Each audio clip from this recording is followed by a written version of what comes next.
Hi everybody, let's talk about Oak Hill. So I haven't gotten my flex track in yet, but I did get the turnout I needed and crossings I needed. So I took a lot of your suggestions into account. So what I've done is I have the track right now is held down with those pins. It's not nothing soldered together yet, nothing is glued down. But I do have the styrene glued down, but that's easily removed. As you can see from the gray line is where the styrene was originally. So I moved it on this end an inch toward the backdrop. You can see I've taken the depots off of my Oak Hill diorama and put them there, so I don't have to put that whole diorama on there anymore. I can just put the depots on there to help me in my planning. I reduced the angle just a little bit so it's not angled as close to the front. So down at the other end it's about 2 to 3 inches closer to the backdrop than it was. So what that allows me to do is I'll come around here. So this is the passing siding turnout. Down here I have enough room for an engine and 2 or 3 cars, depending on the size of the cars there. Again, they use a lot of small cars at Oak Hill, a lot of 70-ton hoppers, short cars. Never going to have long trains here, so that's enough. And I've got the same amount down at the other end, just a little bit over a foot of track. And so my passing siding is not down yet because I don't have the track yet, but this is the main line that I've got sort of spiked or pinned into place. So in one of the track plans, everyone seemed to like the diamond, even though I haven't been sold on it completely just because there wasn't a diamond there. So I bought some diamonds from Atlas.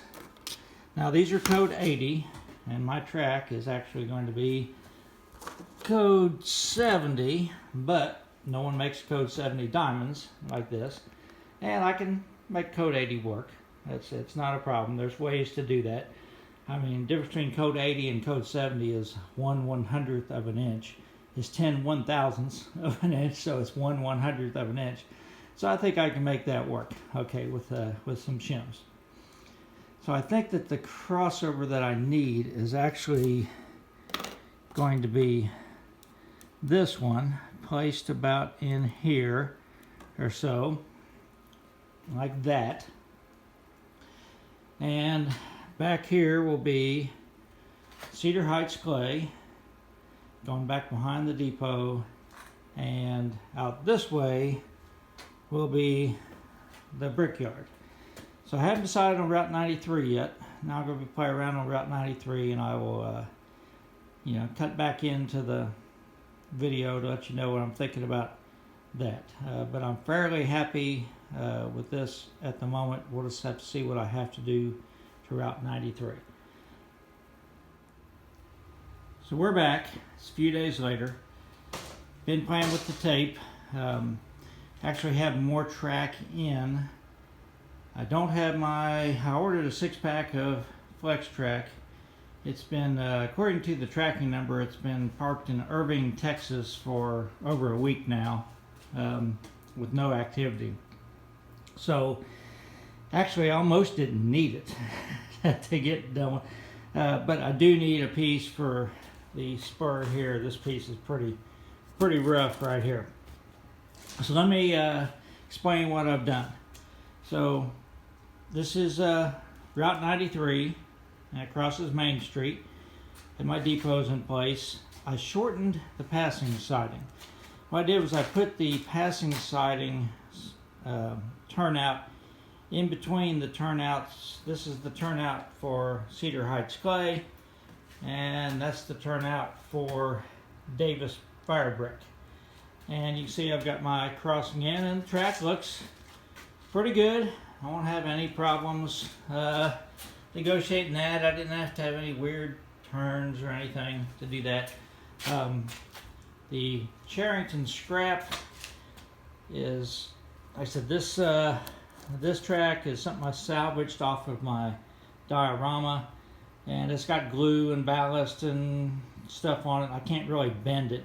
So in reality, this track is going to be more parallel to this spur, and it's going to end probably in here somewhere before Route 93 comes in. You see, I've got Route 93 crossing the tracks. That's really the only way I could figure out how to do it. So in reality, Route 93 stayed east all the way through town, and then eventually the B&O line headed off a little bit west to South Webster. It followed, I can't remember what that route number is, 147 or something like that, that goes to Portsmouth, and that's the way that B&O 93 continues on going down to Ironton. So anyhow, I'm pretty happy with this. Again, I have 5 turnouts. This is the Code 80 crossover, and again, the track coming into it, everywhere leaving it is Code 70. It's a little bit of bump there, but I can work with that on a Dremel or a file or something, smooth that out. That's not going to be a problem at all, I don't think. Pretty happy with this, pretty excited about it. I've got plenty of room for the brick factory over here. Should have plenty of room for Cedar Heights clay back here. I'm going to have to leave out a little bit, obviously, on each one of them. But pretty happy about it. Something I'm thinking about Railroad Street. So Railroad Street, the way it is now, if I do it like this is sort of like a green space. And this is the street and the post office, and there's a few buildings like businesses in here. If I build it like it is, I'll be looking at the back of those buildings. So I'm thinking about moving Railroad Street back this way and having the front of the buildings there, so the back of the buildings would face the railroad. Again, it's not really that way, but I think it'd be more visually interesting for me and for the viewers, rather than just look at the back of the buildings. And in photos and things like that, I think I'd like it a little bit better. Can't think of anything else.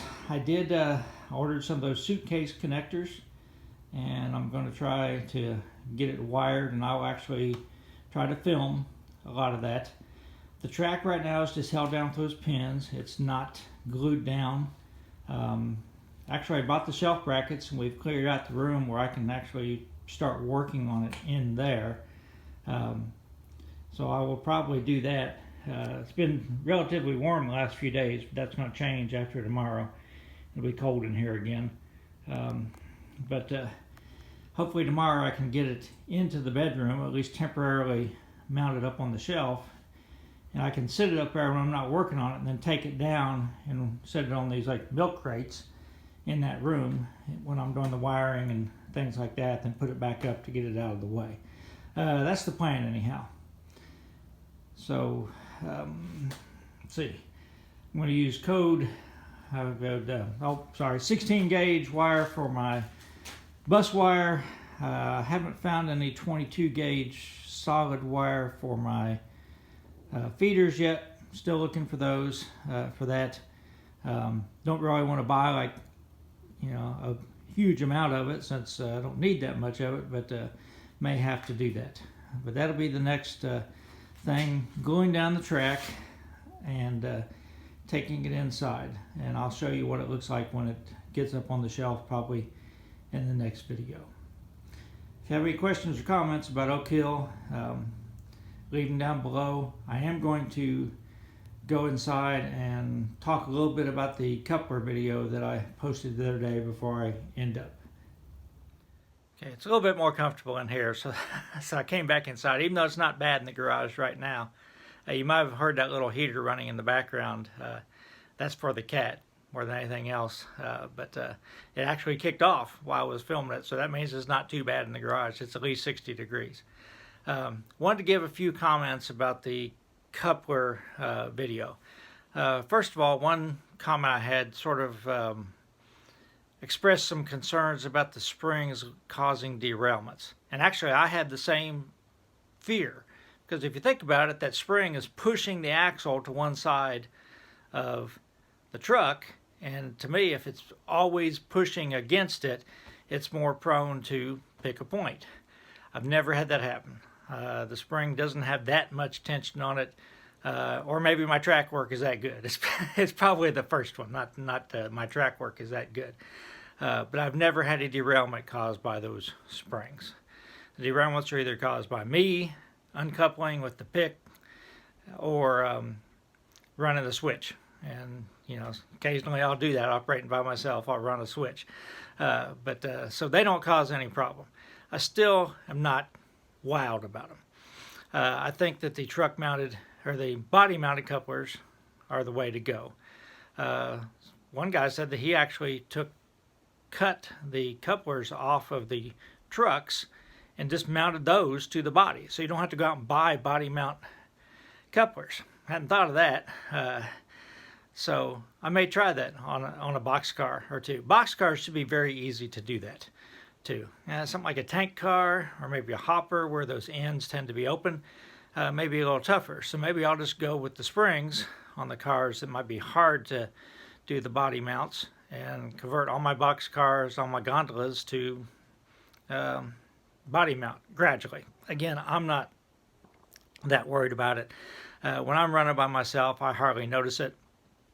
I switched a couple times with this GP40 behind me, and that thing, well, I don't know if you can see it. Now it's down here.